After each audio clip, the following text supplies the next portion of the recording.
Hello everyone, welcome to Quick Thoughts. This is just going to be a quick little video of me giving my thoughts on the Joker trailer.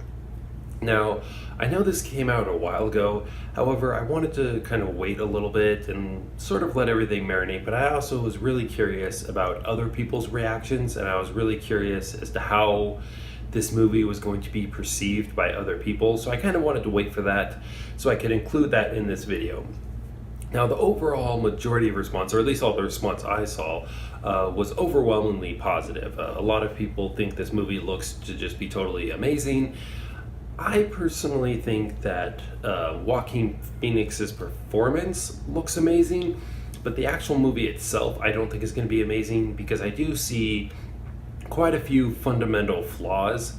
Now, I do realize that trailers don't show everything, so maybe they do have some sort of explanations for these potential flaws, but at the moment I do have quite a few pretty big concerns, and these are what they are. So first of all, everyone understands that one of the best things about Batman is his villains. They're not only these incredibly interesting psychological characters, they're a lot of fun, but they also make Batman a better hero because they push him to his limits. They come up with these wild, wacky schemes that forces Batman to use all his strength, all his intelligence, all his resources, so he becomes a better hero for having faced them. But ironically enough, everyone seems to forget that the same thing works in reverse. Batman has made his villains interesting. He has opened up that interesting psychological door, and more importantly, is being that Batman is so strong and so, clever and so resourceful, it forces his villains to come up with these wild, wacky schemes because they know if they tried some ordinary, mundane crime, Batman would have them caught like that. So, yes, the villains make Batman great, but Batman makes his villains great as well. So if they were to say, oh, we're going to do a Joker movie and Batman is going to be in it, but the main focus is going to be on the Joker, I would be totally on board with that. But the idea of doing a Joker movie without Batman at all, yes, I know technically there's a young Bruce Wayne, but that doesn't count. That's not Batman. They're going to do a Joker movie without Batman at all.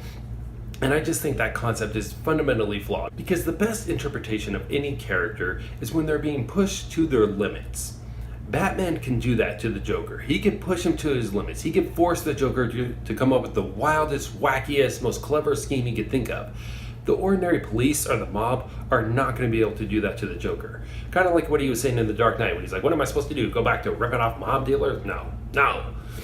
Like that whole thing. He's like basically saying like, that's not fun for me. That's not a challenge for someone like me. So again, I just don't think we're going to get like the best interpretation of the Joker because he's not going to be pushed to his limits because Batman's not going to be there. Another potential problem is a lot of people, anytime they like a character, they always want to know more. They're like, well, where did this character come from? People are really, really big on origin stories, especially studios and even fans, really. However, there are certain situations where less is more.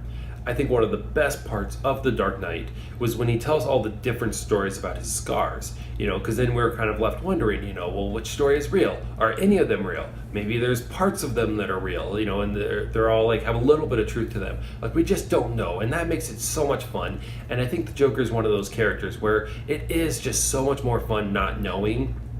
And this one, they're going to talk about his origin and who he was before he became the Joker and all that stuff. Now, there is one potential solution to this problem. It could end with him telling this story to Harley Quinn, because it does look, again, based on the trailers, it does look like he's going to at least start out as a more sympathetic character who's kind of driven to this. So if it ends with him telling the story to Harley Quinn, then that puts the question back in her head. Like, okay, well, was this real? Is he just trying to get sympathy points with her? Is maybe part of this real? And that would maintain the mystery.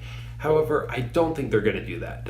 I don't know why. I don't have any specific reason for thinking that, but I really just don't think they're going to do that. And then the final problem is I just don't see any way for this movie to have a satisfying ending. And I don't mean to say happy, because I realize that with a movie like this, I don't think it should have a happy ending. But sometimes even a sad ending can still be satisfying. And I just don't see that happening because there's basically two solutions. There are technically three, but two of them I'm just going to group together because they're pretty much the same thing. One would be he gets away at the end, which I guess would be sort of okay, but I also feel it would leave a little bit of a unfinished feeling. You're kind of like, okay, he got away, now what? So I don't really like that idea. The other solution would be either he gets captured or killed. Like I said, I put those two together. Which again, you're talking about the Joker, the greatest villain of all time. If he is captured or killed by the ordinary police force, like that's just going to be extremely unsatisfying. So again, I just don't really see any way for this movie to have a satisfying ending. But what if we forget all that? Like, what if we just pretend for a minute that the comics don't exist, that there's no previous expectations? How does it look just as a movie? Well, for the most part, I'd say it looks pretty darn good. The only problem I have with it is the world seems to be a little unusually cruel.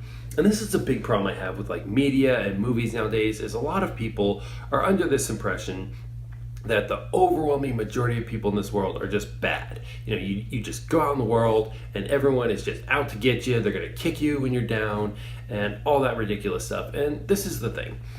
I don't believe that the majority of people are this way, especially when you're talking about strangers going out of their way to make things miserable for you. Like if it's like maybe if you have a neighbor, maybe there's something they don't like about you, so they kind of try to make your life miserable. Or maybe if you have a coworker who thinks that if they put you down, they'll have a better shot at the promotion or whatever. Like things like that, I'm sure happen a lot. But as far as strangers who just look at you and say, you know what, I don't know that person, but I am going to go out of my way to make things miserable for them. I don't think that happens a whole lot.